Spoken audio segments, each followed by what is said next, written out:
मेरी बहन का बेटा शहर में पढ़ने आया तो मैंने उसे अपने पास रख लिया क्योंकि मैं अकेली होती थी। पति शहर से बाहर होते थे। पति से बात की तो वह मान गए। मेरी बहन का बेटा बहुत ख्याल रखता था। बाजार से कुछ भी लाना होता तो वह ला देता। फिर मैं एक दिन बीमार हो गई और फिर मेरी बहन का बेटा कहता है, आप अब आराम करें। रात को दूध के साथ दवा खिलाकर चला जाता। जब सुबह उठती तो मुझे बहुत सुकून होता। एक दिन मेरे पेट में बहुत ज़ोर की दर्द हो रही थी। डॉक्टर के पास गई तो डॉक्टर ने कहा, तुम प्रेग्नेंट हो। मेरी तो जान निकल गई और आसमान मेरे सर पर आ गिरा। मैं हैरान होकर डॉक्टर की शक्ल देख रही थी, जो मुझ पर ऐसा धमाका कर चुकी थी कि मेरी सोचने समझने की सलाहियत ख़त्म हो चुकी थी। मुझे लग रहा था कि मुझ पर आसमान आ गिरा हो। ऐसा कैसे मुमकिन था, मैं मान ही नहीं सकती थी। मैंने डॉक्टर साहिबा से कहा, आपको ज़रूर कुछ गलतफहमी हुई है, मुझे सिर्फ पेट दर्द की शिकायत है। वो मुझे देखकर मुस्कुराने लगी।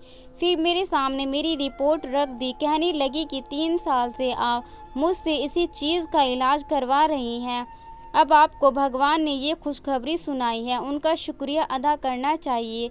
बेयकीनी से काम नहीं लेना चाहिए। मैं अपनी रिपोर्ट देखकर बदहवास हो गई थी।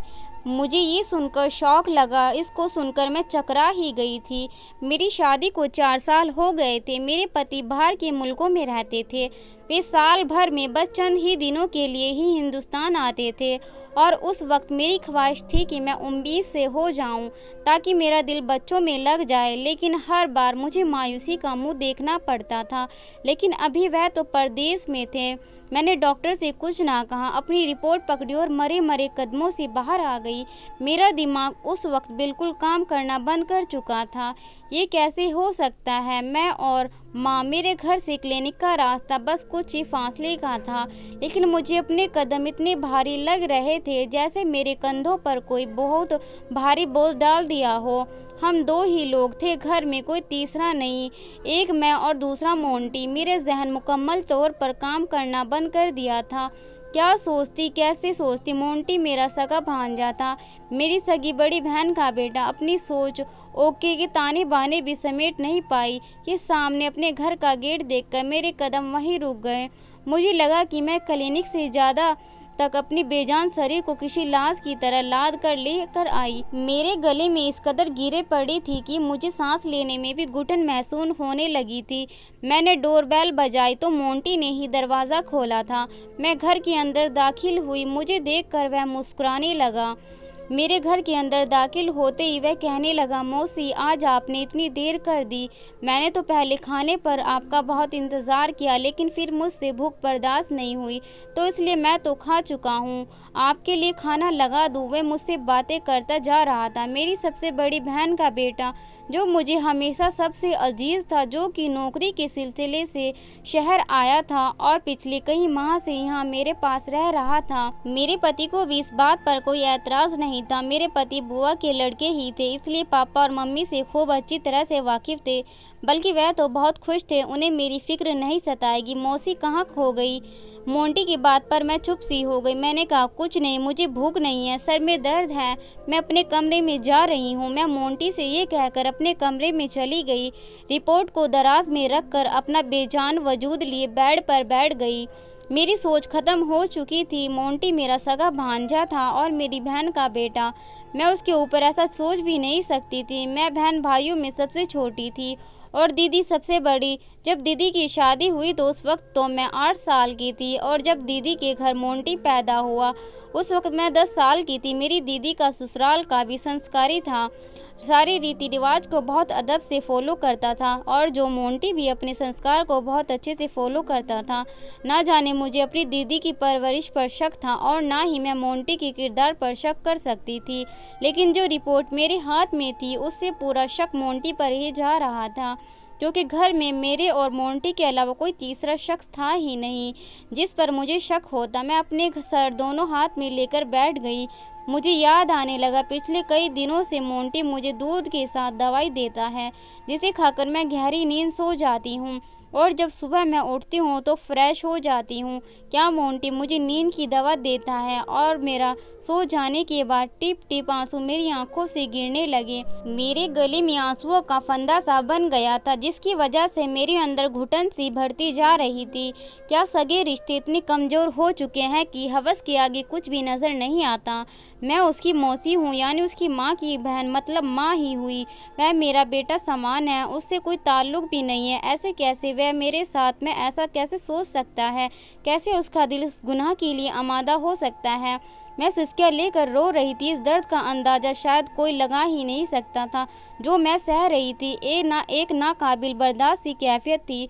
मुझे याद आने लगा कि जब वह बचपन में दीदी के साथ मैके आता तो मेरी गोद में आ जाता और खेलता। अपनी तोतली ज़बान से मुझे मौसी की जगह मोती मोती कहता था। मैं सबसे छोटी थी और वह दीदी की सबसे पहली औलाद, इसलिए मायके में सबसे ज़्यादा वक्त उसका मेरे साथ ही गुजरता था। जब मेरी शादी होने वाली थी तब तो वह नया नया कॉलेज में गया था। मुझे आयुष के नाम से भी बहुत छेड़ता करता था। कहता था, आप इतनी खूबसूरत मनमोहनी सी हो, और वह है लंबे चौड़े गुबरू जवान से, ऊपर से है भी बड़े गुस्से वाले। मौसी, आयुष अंकल आपके साथ बिल्कुल सूट नहीं करेंगे।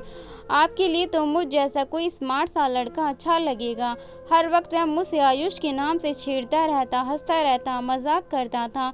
मैं उसे बस घूरती रहती थी। मेरी और उसकी अंडरस्टैंडिंग भी खूब थी।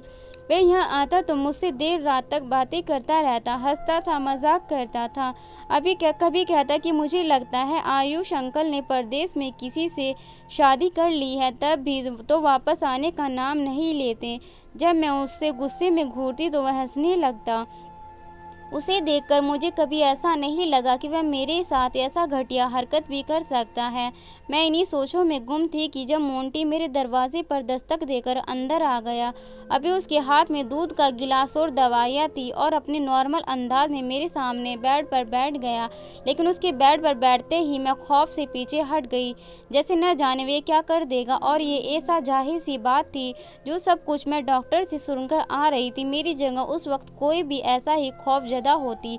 मैं अकेली उस वक्त मोंटी के साथ घर में मौजूद थी। वह मुझे यूँ खौफजदा देखकर हैरान हो गया था। क्या बात है मौसी, इतना घबरा क्यों रही हैं? सब खैर तो है ना? ये लो दूध पी लो और आराम कर लो। मोंटी ने मेरी तरफ गिलास बढ़ाया। मैंने उसके हाथ से झट से गिलास रखकर गुस्से में कहा, जाओ यहाँ से, मुझे नींद आ रही है। क्योंकि मैं जानती थी कि अब वह मेरे पास बैठकर अपने ऑफिस के किस्से सुनाएगा और जब तक मेरी आंखें नींद से सो नहीं जाएगी वह उठकर बाहर नहीं जाएगा।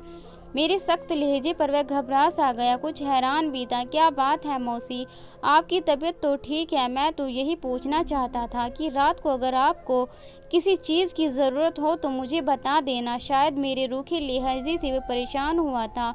मुझे उस पर और भी गुस्सा आने लगा। कैसे कैसे ड्रामे में मेरे सामने रच रहा था, जैसे बहुत मासूम हो, अनजान हो और नेक पारसा हो। पहले तो मेरा जी चाहा कि एक जोर का थप्पड़ उसके मुंह पर मार डालूं और फिर अपनी रिपोर्ट उसके सामने दे मारूं, देखो तुम्हारी शराफत का सबूत, और उसको धक्के देकर बाहर निकाल दूं। लेकिन मैं चाहती थी कि उसे रंगे हाथों पकड़ूं, वरना वह मुकर जाएगा। मेरे सर में दर्द है, मुझे बिल्कुल तुम डिस्टर्ब मत करना। मेरे उखड़े लहजे के सामने वह चुप सा हो गया और उठकर कमरे से दरवाजे तक चला गया। आप आराम करिए, और हाँ, वह दूध ज़रूर पी लीजिएगा, खाना भी नहीं खाया हुआ। आपने मुझे दोबारा से दूध पीने की ताकीद करके वे कमरे से बाहर चला गया। मैं ये जानना चाहती थी कि दूध और दवा खिलाकर यह कौन सा घिनौना खेल मेरे साथ खेलता है। मैंने वे दूध का गिलास लिया और उसे खिड़की से बाहर फेंक दिया, जो बाहर गली की तरफ खुलती थी, और दवा भी दराज में रखकर दरवाजे की लाइट बंद करके सो गई। अब मुझे उस वक्त का इंतज़ार था जब मोंटी मेरे कमरे में आता। 1 घंटा गुजर चुका था लेकिन मेरे कमरे में कोई नहीं आया था। उसका इंतज़ार कर करके मैं थक चुकी थी और मुझे नींद भी आने लगी थी, इसलिए सोचा कि खुद ही देख आऊँ क्या कर रहा है। मैं उठकर अपने कमरे से बाहर निकली तो लॉन्च भी खाली सा था और सामने का कमरा मोंटी का था। मैंने धीरे से जब उसके कमरे का दरवाज़ा खोला तो मेरे होश उड़ गए। मैंने उसके कमरे का दरवाज़ा आहिस्ता से बंद कर दिया और दबे पाँव अपने कमरे में आ गई। मेरे जहन में दबे हुए वसवसे आने लगे। जब दीदी का मेरे पास फ़ोन आया था, कहने लगी मोंटी शहर में नौकरी करना चाहता है, लेकिन तुम जानती हो कि मैं इस हक में नहीं हूँ कि मैं उसे हॉस्टल में रहने की इजाज़त दूँ। कई किस्म के नौजवान होते हैं, मेरा मोंटी सीधा सादा सा है, कहीं गलत लोगों में ना फंस जाए, सिगरेट और दूसरे नशे का आदी ना हो जाए। तुम तो जानती हो मैंने कैसे उसकी तरबियत की है। मेरा बच्चा संस्कारी है, लेकिन जहाँ लड़के होते हैं वहाँ 100 बुराइयाँ होती है, इसलिए तुम अगर उसको अपने घर में रख लो तो मुझे इत्मीनान रहेगा। इस वक्त तो मैंने बड़ा दरिया दिली दिखाते हुए कहा, हामी भर ली कि मोंटी मेरा भांजा ही नहीं बेटा भी है। जाहिर है मेरा सगा भांजा था, और भांजे और बेटे में कोई फ़र्क नहीं होता। सर दर्द से फटने लगा, मैं बहुत ही तकलीफ़ से गुज़र रही थी। मेरा भांजा उस वक्त अपने कमरे में बैठा सिगरेट पी रहा था। उसकी पीठ मेरी तरफ थी, इसलिए वह इस बात से अनजान था कि मैं उसे सिगरेट पीते देख चुकी हूँ। मैं धीरे से उसका कमरा बंद करके अपने कमरे में लौट आई। मुझे 100% यकीन था कि वह नशा वाली सिगरेट पीने लगा है, तभी उसे रिश्तों का तकद्दुस नहीं रहता। मुझे समझ नहीं आ रही थी कि मैं क्या करूं और क्या ना करूं। अपनी दीदी से कैसे कहूं कि मोंटी किस किस्म का है। मेरी दीदी दिल की मरीज़ है, अगर वह ये सच जानती कि मोंटी ने मेरे साथ क्या किया है तो शायद सुनते ही मर जाती। लेकिन मैं सोच सकती थी कि मोंटी को सुबह ही बता दूंगी कि वह अपने रहने का इंतज़ाम अलग कर ले, मैं उसे अपने घर पर नहीं रख सकती।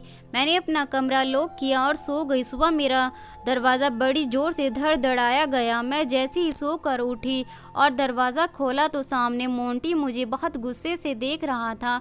दरवाज़ा क्यों लॉक किया था आपने मौसी? उसका मुझ पर रौब जमाकर पूछना। मुझे तो दबा कर ही रख दिया था। वह होता कौन था मुझे ऐसे लहजे में बात करने वाला? उसे शायद तकलीफ़ इस बात की हो रही थी कि मैंने उसका रास्ता बंद कर दिया था। जो वह गुनाह मेरे साथ करना चाह रहा था, उसकी तलब न पूरी होने की वजह से यूँ मुझसे उखड़ कर बात कर रहा था। मैंने कहा, तुम होते कौन हो मुझसे ये पूछने वाले? मैंने भी बुलंद और सख्त लहजे को वह सुनकर कुछ हैरान हुआ। फिर नरम लहजे में बोला, मौसी रात में आपकी तबीयत ठीक नहीं थी, मुझे आपकी फ़िक्र थी। मैं कब से दरवाजे पर दस्तक दे रहा था, लेकिन जब आपने जवाब नहीं दिया तो मैं परेशान हो गया कि कहीं आप बेहोश ना हो गई हो, इसलिए मैंने दरवाज़ा खोलना चाहा तो वो लॉक था, इसलिए मैं परेशान हो गया था। आप प्लीज़ दरवाज़ा लॉक मत किया करें। मुझे उसकी झूठी फिक्रमंदी और दिखलावे की परेशान देखकर उस पर शदीद गुस्सा आया। मैंने कहा कि मेरी फ़िक्र करने की तुम्हें कोई ज़रूरत नहीं है, मेरे तल्ख लहजे में कहा, और अपने कमरे से बाहर निकल गई। अपने लिए नाश्ता बनाया और करके अपने पड़ोस की सहेली के घर चली गई। मैं पड़ोस में भी मेरी उम्र की एक खातून थी, शादीशुदा बच्चे वाली थी। जब भी मेरे पति परदेश जाते तो वह औरत बहुत ख्याल रखती थी। मेरी उससे दोस्ती भी बहुत थी। उसके पति भी मुझसे अपनी छोटी बहन जैसा समझते थे। जब भी बाजार से सौदा लेने जाते तो वह मुझसे पूछते, बहन कुछ मंगवाना हो तो बिला तकल्लुफ़ के बता दो। मैंने अक्सर ही उनसे सौदा मंगवा लिया करती थी, लेकिन जब से मोंटी आया था तो मैं हर काम मोंटी से ही करवाना चाहती थी। उस वक्त तो मुझे अपने पड़ोस रोमाने से ये काम था कि मुझे अपना अबॉर्शन करवाना था। मेरे पति 2 माह बाद आने वाले थे। मेरे पास इस गुनाह को ख़त्म करवाने की सिवा कोई चारा ना था, लेकिन मुझे ये बात नहीं समझ में आ रही थी क्यों रोमाना से कहूँगी, क्या ना जाने मेरी बात क्या सोचेगी, लेकिन मुझे किसी न किसी औरत को तो एतबार में लेना है। बिना सच बताए मुझे ये कदम उठाना ही था, क्योंकि अगर दीदी को मैं सच बताती तो वह सह ना सकती। अगर पति से सब कुछ कहती तो वह कभी मुझे तलाक दे देता, मेरा घर बर्बाद होकर रह जाता। मैं किस गुनाह का शिकार थी कि मैं ही जानती थी। मैंने यूं ही रोमाना से कहा कि मेरे पेट में रसोली है, मुझे उसका ऑपरेशन करवाना है, इसलिए वह मेरे साथ डॉक्टर के पास चले। वह मेरी बात मान गई। मैं अपने डॉक्टर के पास नहीं गई थी जिससे कई सालों से इलाज करवा रही थी, बल्कि नई लेडी डॉक्टर के पास गई और उससे कहा कि वह मेरा ये काम राजदारी से कर दे तो मैं उसे ठीक ठाक पैसे दे दूंगी। वह लेडी डॉक्टर मान गई, लेकिन उसी रात मेरे साथ कुछ ऐसा हुआ कि मेरी रूह तड़प कर रह गई। मैं रात को घर आते ही मोंटी से कह दिया कि अब और तुम्हें अपने घर पर नहीं रख सकती, इसलिए वह 2-3 दिन से चाहे जहाँ अपने रहने का बंदोबस्त कर ले। मेरी बात सुनकर वह हैरान सा रह गया। मौसी जी, आप क्या कह रही हैं? मैं क्यों आपको छोड़कर जाऊंगा? मेरा मसला नहीं है, मैं तो कहीं भी रह लूँगा, लेकिन आप अकेली कैसे रहेंगी? मुझे मोंटी की मेरे लिए फिक्रमंदी भी खल रही थी। मैंने कहा, मैं तुम्हारे आने से पहले अकेली ही रहती थी, बहरहाल चंद दिन में अपना इंतज़ाम कर लो। वह जवाब में कुछ नहीं बोला, लेकिन चेहरे से परेशान ज़रूर लग रहा था।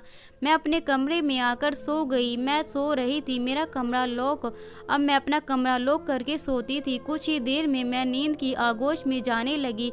फिर मुझे कुछ होश नहीं रही थी। रात को जब मेरी आँख खुली तो मुझे लगा कि मेरे बराबर में कोई सो रहा है, लेकिन मेरे कमरे में बहुत अंधेरा था। इतना अंधेरा कि मैं उस शख्स को देख नहीं पा रही थी। बस ये नज़र आ रहा था कि मेरे बराबर में कोई सो रहा है। मैं बुरी तरह से डर गई। मुझे जल्दबाजी में कुछ ना सूझा तो मैं चिल्लाने लग गई, लेकिन अगले ही लम्हे मेरे बराबर लेटा शख्स उठकर बैठ गया। इससे पहले कि मैं बेड से उठकर जाती कि उसने मेरे मुंह पर हाथ रख दिया। अब तो मैं बदहवास सी हो गई थी। इससे पहले कि मैं अपने बचाव के लिए कुछ तदबीर इख्तियार करती, उस शख्स ने बगल में रखा लैंप जला दिया। उस शख्स को देखकर मैं तो अपने होश ही खो बैठती थी। मेरे सामने मेरा पति था, आयुष। कब घर आ गए थे, वह भी बिना इत्तिला या खबर के यहाँ अचानक से आ गए थे। वह मुस्कुराने लगे, कहने लगे, तुम्हें सरप्राइज़ देना था। जब मैं घर पहुँचा तो मोंटी ने दरवाज़ा खोला था। इसे मालूम था कि मैं आ रहा हूँ, लेकिन जब मैं कमरे में आने लगा तो कमरा लॉक था। मत पूछो, मुझे खिड़की के रास्ते आना पड़ा था। अजीब हो तुम भी, यहाँ कौन गैर है जो तुम भी दरवाज़ा लॉक करके सोती हो? आयुष की बात का मैं क्या जवाब देती? मैं उस वक्त बहुत ज़्यादा दिल बर्दाश्त हो गई थी, इसलिए मैं आयुष के साथ लग कर बेतहाशा रोने लगी। वह तो मुझे रोता देखकर समझे कि मैं उनसे उदास हो गई हूँ, इसलिए उन्हें यूँ अचानक पाकर रोने लगी, लेकिन हकीकत तो जानती थी कि मुझे पर क्या बीती है। वह मुझे तसल्ली देने लगे। सुबह जब मैं उठी, आयुष अभी सो रहे थे। मैं बहुत परेशान थी। आज मुझे डॉक्टर के पास अबॉर्शन करवाने जाना था, लेकिन आयुष की मौजूदगी में ये नामुमकिन था। अब मैं ये सोचकर परेशान थी कि आयुष से क्या बहाना बनाऊंगी, कैसे बात छुपाऊंगी। मैं परेशान सी बाहर लॉन्च में बैठी थी जब मोंटी किचन से निकला। वह अपने लिए नाश्ता बनाकर टेबल पर रख रहा था और मुझको देखकर मुस्कुरा कर कहने लगा, मौसी कैसा लगा आपको अंकल का सरप्राइज़? मैंने उसे गुस्से से देखा और कहा, किस तरह डीट हो और ड्रामेबाज इंसान हो, ऐसी मासूमियत से भरी अदाकारी कैसे कर लेते हो? शर्म नहीं आती तुम्हें? एक तरफ तो मौसी कहते हो और दूसरी तरफ मैं ये सब सह कर थक चुकी थी, इसलिए बिना लिहाज किए मैंने उसे जो भी आया कहना शुरू कर दिया, और वह भी इतना डीठ था कि अभी मुझे हैरत से देख रहा था। कहने लगा, मौसी क्या कह रही हैं? मुझे आपकी बात बिल्कुल समझ नहीं आ रही है। मैंने ऐसा भी क्या किया है जो आप मुझे इस तरह बातें कर रही हैं? मोंटी की बात पर मैंने उसे तजस्सुस से देखा और अपने कमरे में चली गई। आयुष अभी सो रहे थे। दराज से अपनी रिपोर्ट निकाली और कमरे के बाहर आ गई। मोंटी अभी टेबल के पास खड़ा था। मैंने वह रिपोर्ट उसके मुंह पर मार दी, जो कि उसके चेहरे से टकराकर ज़मीन पर गिर गई। मैंने कहा, और अपना नापाक चेहरा लेकर आयुष के उठने से पहले निकल जाओ मेरे घर से। मेरे गुस्से में उसको दबे दबे लहजे में कहा, क्योंकि मैं नहीं चाहती थी कि आयुष को इसकी भनक भी पड़े। मोंटी ने वो रिपोर्ट ज़मीन से उठाकर पढ़ी और जैसे उसके चेहरे का रंग बदल गया। इससे पहले वे कुछ बोलता कि आयुष लॉन्च में आ गए, पता नहीं कैसे, लेकिन वह सीधा मोंटी के पास गए और रिपोर्ट उनके हाथ से लेकर पढ़ने लगे। उन्हें देखकर तो ऐसा लगा कि जैसे मेरे जिस्म से रूह निकल गई। एक, मेरा घर बर्बाद हो जाएगा, आयुष तो मुझे तलाक ही दे देंगे। मैं बुरी तरह से चकरा कर ज़मीन पर गिर पड़ी। जब मुझे होश आया तो मैं हॉस्पिटल में थी और मुझे ड्रिप लग रही थी। आयुष बड़ी संजीदगी से मुझे देख रहे थे। मेरी तो जान निकल गई थी। मोंटी भी वहीं खड़ा था। मैं आयुष को देखकर रोने लगी।